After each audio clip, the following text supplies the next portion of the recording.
Mesdames, Messieurs, prochain arrêt Pélouse. Il est rappelé pour votre sécurité que la descente du train doit impérativement s'effectuer sur un pied et à l'arrêt. I have a funny story to tell this week, which explains this moody train ride. What a blessing the passage of time is, because in the moment I did not think this was funny at all, and now I think it is hilarious. If you're new to the channel, hi, I'm Marissa. I've been sharing on YouTube for the last 8 months since breaking up with my boyfriend, and this summer I went to Europe to get over him. I've been documenting my trip here on the YouTubes. Shameless plug, check out my Alps videos and my skateboarding videos. Pretty cool. If you're getting over a breakup, I recommend a breakup trip for sure. It is expensive, but effective.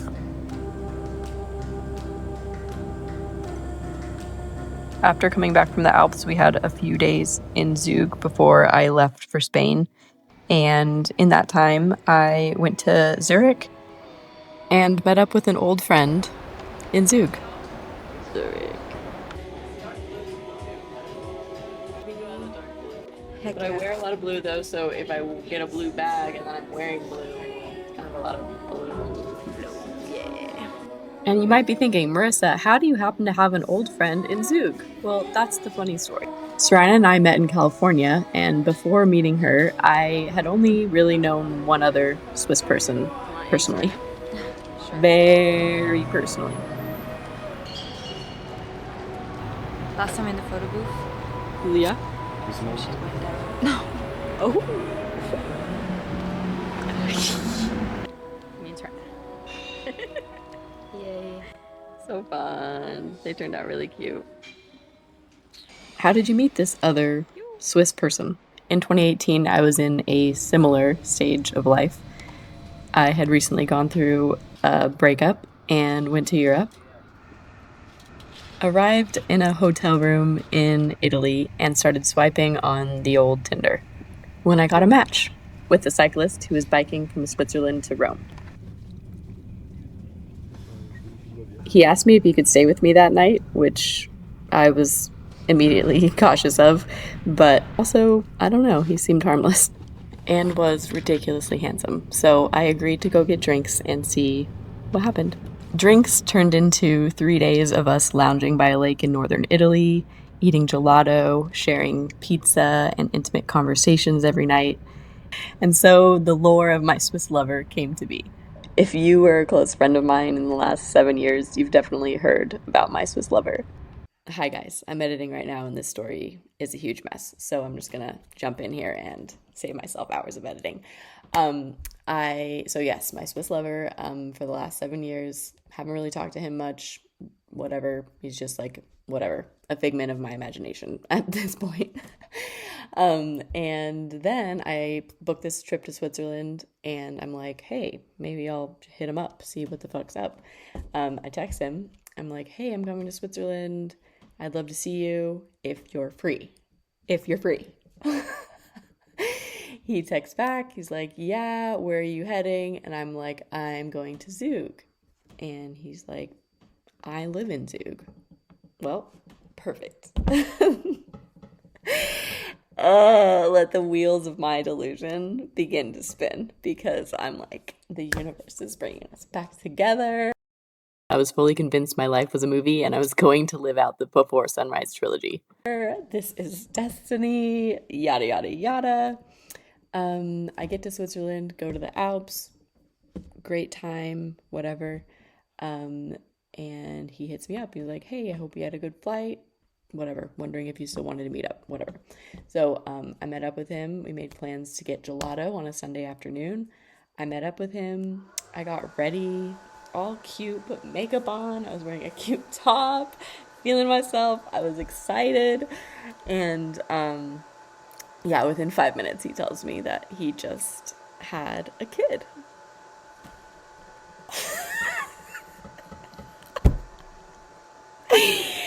And I've heard about these situations. I've watched Sex and the City enough to know that, like, this can happen, you know?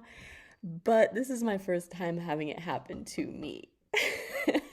So you're just like, responding in real time to, yeah, just your entire fantasy. being decimated.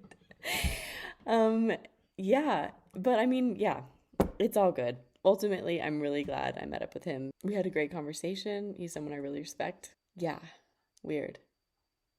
So yeah, that's why I was disappointed on this train ride. Would I have liked to know that he was married and had a kid before we met up? Maybe that would have been nice. Like, I still would have wanted to meet up with him, but just probably wouldn't have worn a low cut top and like shown up with like a flirty energy, you know? Kind of embarrassing. Life. Anyway, so here we are. I was pretty happy to leave Zug after that and have time to process and reflect on what just happened. And here I am arriving in France, en route to Basque Country. There's the train I was just on. In oui. I'm in France. Oui, oui, oui. Do not speak a lick of French. And I'm sure I will feel like a complete idiot most of the time. But I love it so far. I love it. I'm gonna go find my Airbnb first. I've never been to France before. Ever. So, went through the Paris airport once and I saw the Eiffel Tower from a plane, but that's it. I'm in the south of France, I do believe. Southeastern? I need to look at a map. Because I'm en route to San Sebastian to go visit my best friend from kindergarten, J Rose, and so I have one night here alone. This is actually the only night of the trip that I have just to myself, solo traveling, so it's kind of nice. I'm excited to just have a little solo date day in a new city. It's just like one of my favorite things to do. Yay! I'm freaking stoked! Stoked to be here. Goodbye, train. Oh, you know what I love to do? It's just so American. But I love to go look at the McDonald's in foreign countries and see what's on their menu. I went in Switzerland and they just have, unique. They got a market to the Europeans. So they're not going to sell only American stuff. In Italy, they had like amazing hazelnut McFlurries. And then in Switzerland, they had a raclette burger, which is a specialty. And it's just really fun. So maybe I'll walk into this Montpellier and see what the fuck's there. Any hoops. Really gotta go. Love you, bye.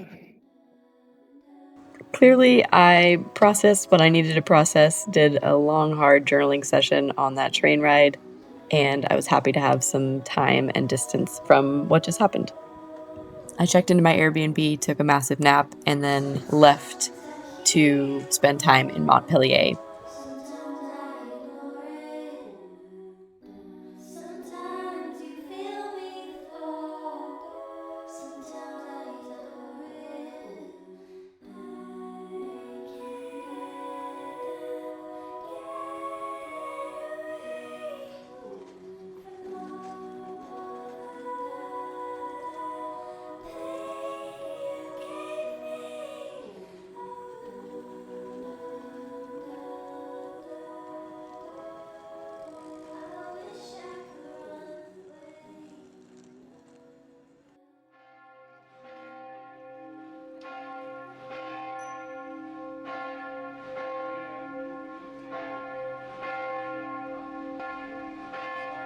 I found a cathedral and sat inside, staring through the stained glass, and just enjoyed the silence and the peace and solitude of being on my own in a new city.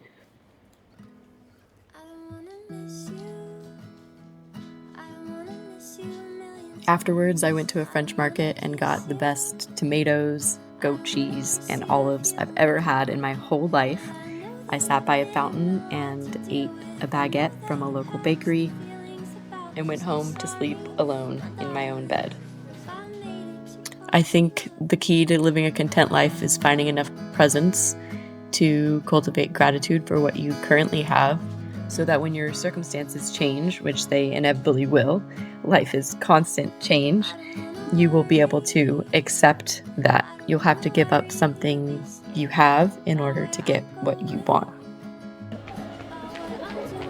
Excited for this next part of my trip. I think I just witnessed a breakup. This girl behind me is getting hugged.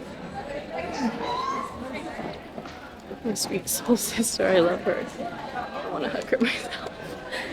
And that guy just walked away, and I just get the vibes. He just broke up with her. Oh my god. I witnessed a breakup on the street and found a wishing tree in the park where you could leave a note of something you hoped for.